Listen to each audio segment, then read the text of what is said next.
Hi guys, welcome back to Tom Talks. So, there's been some big news at Man United, and as a result, you're going to get this video from me, and there will be a separate men's football roundup sort of video as well, because otherwise this video will just go on for like an hour, and you know, it's a bit long for some people, I suppose. And I think there's a lot to talk about here, and I kind of want to keep the other stuff separate. So that's how we're going to do it.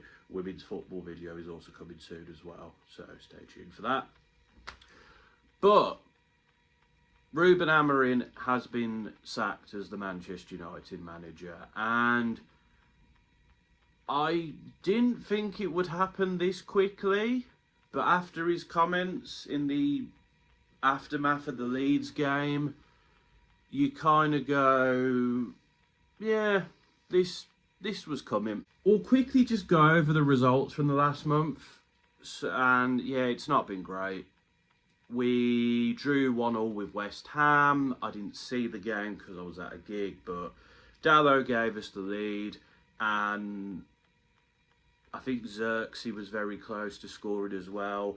Magassa gets an equaliser, and it's not a good result. West Ham are pretty diabolical. I saw them against Wolves on Match of the Day, and they're a hopeless team. So to be dropping points at home against them is pretty pathetic. We battered Wolves 4-1. Didn't make it easy for ourselves, but Bruno gets a couple. Cunha gets an assist, which I think has maybe spurred him on a bit this month. And Burmo scores from a layoff from Dalot. And I've got to say, that Mason Mount Bruno link up was lovely. Lovely ball in by Bruno. Great finish by Mason Mount. It's some of the best football I've seen as a Man United fan this year. And it was nice to not worry about a game for once. Admittedly, though, it was 1-1 at half time, but we got the job done against a pretty poor Wolves side, in this game at least. We then drew 4-4 with Bournemouth, which I'm sure was a fantastic game to watch for a neutral, but for me, obviously great attacking play. The Ahmad goal was scrappy. Casemiro's header from a Bruno corner was fairly scrappy. Lovely free kick from Bruno, and then Cunha got a goal as well. But we should have seen it off in the first half. We didn't. We let them back into it. They then go 3-2 ahead. We then get back in front, and then poor defending, and they get the point.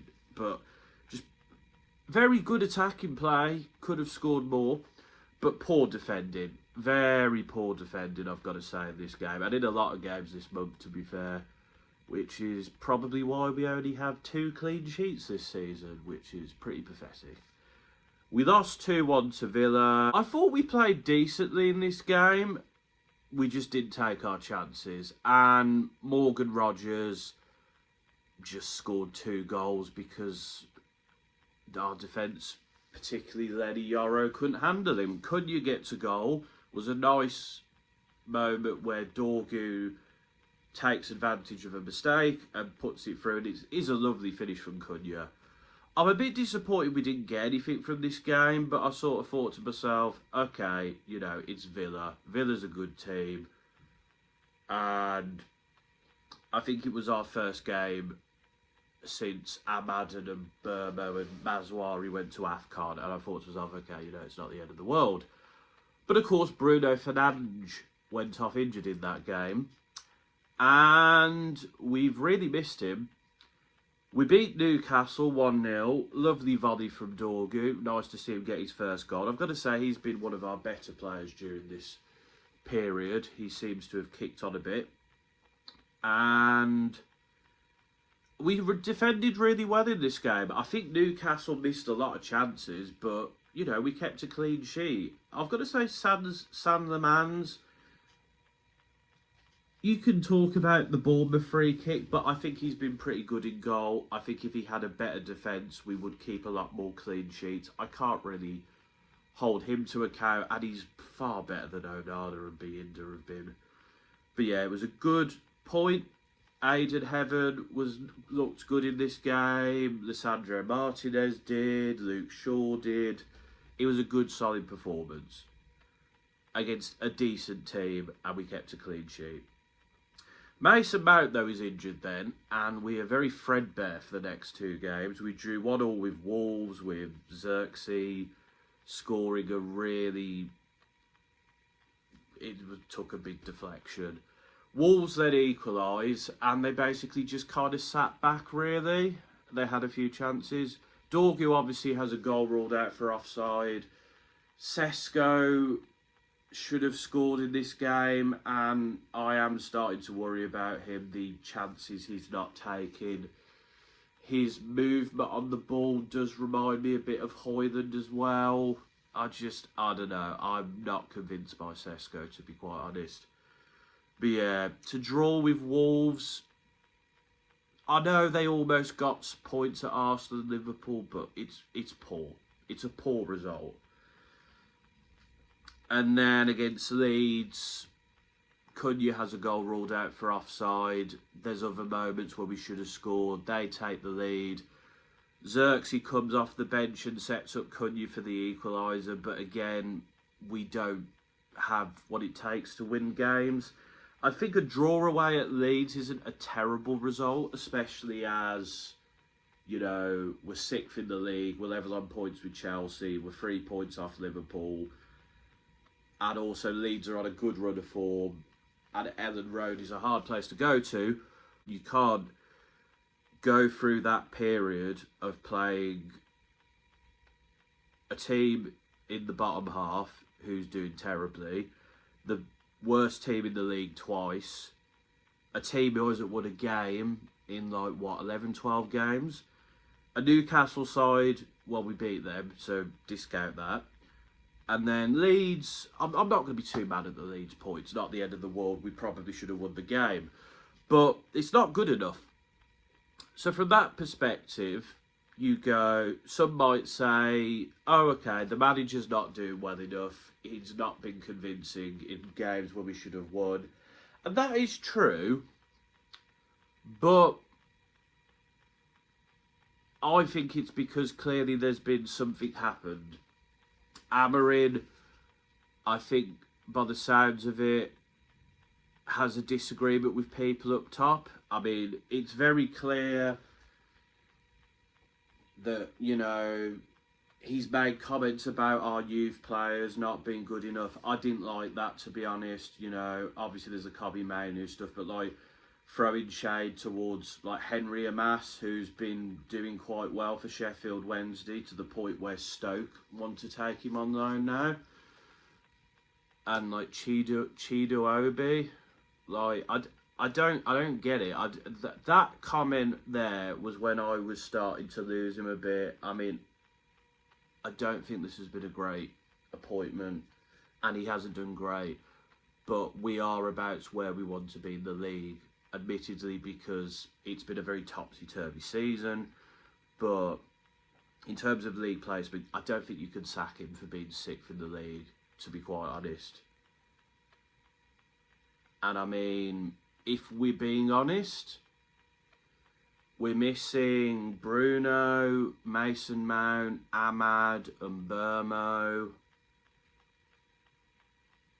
And, you know, Lisandro Martinez has only just come back into the team. We've only just got a centre-back who is experienced. I know Luke Shaw's been playing there, but he's not a natural centre-back, is he?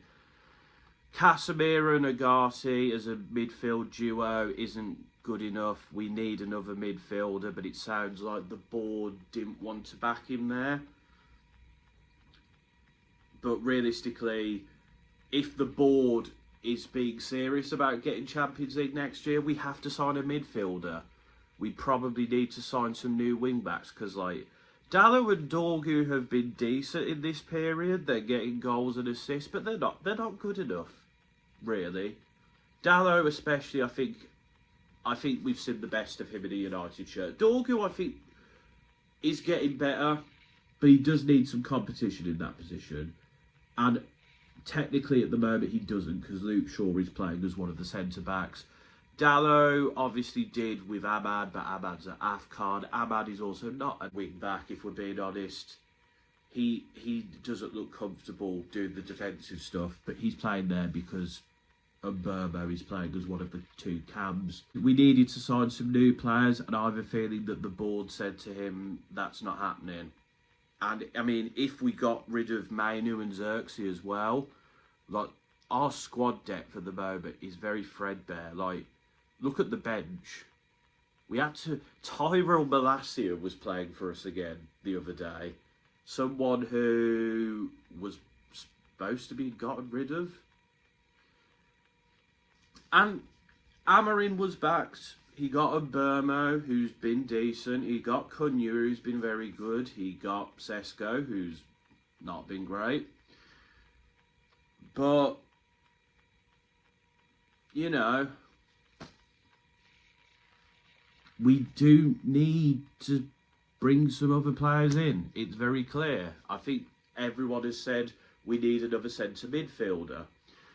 And I think they've basically said to him, like, yeah, we'll give you Belieber or maybe Adam Wharton, but it won't be till the summer. And I imagine he's upset about that. And obviously I would like to see Kobbie Mainoo play. Obviously he's been injured as well. More, but realistically, whether Kobbie Mainoo is playing or not, whether you put Bruno further forward and you put Cunha in the striker's position, because realistically Sesko should be started at the moment. Casemiro can't play every game for 90 minutes. He's been decent. He's a good squad player, I think, but he shouldn't be playing every week. He's not at that stage of his career. And Ugarte is not really a great second option. So, I don't know. I think the board has made a mistake here, to be honest, because if they're not bringing someone else in, if they're going to wait to the summer, are they basically just saying, like, okay, we're not getting European football next year? Darren Fletcher's good in the Burnley game. They're going to bring a caretaker manager in, apparently, but, like, is that person going to be able to get us in the Champions League next year? Are we hoping for an Ollie situation where somebody comes in and manages to turn it around, but, like, Ollie didn't get us in the Champions League that year? And at this point in time, we can't really afford that, to be honest. So I just think it's a bit of a strange decision at this point in time. Ruben Amorim's not been good enough.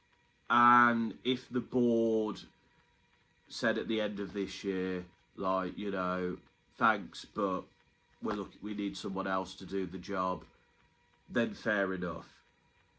But this is a very weird time to do it, and I don't know what sort of impact it's going to have. And I think if you look at how threadbare the squad is at the moment, like, there's, you know, it's basically Cunha trying his very best on his own to win games. Dorgu is helping a bit, but, like, Xerxes not good enough, really. Like, he's decent enough, but he shouldn't be starting. Like, Dorgu, who's a wing-back's playing at cam. You've got Casemiro and Ugarte in the middle, who aren't going to help you win games.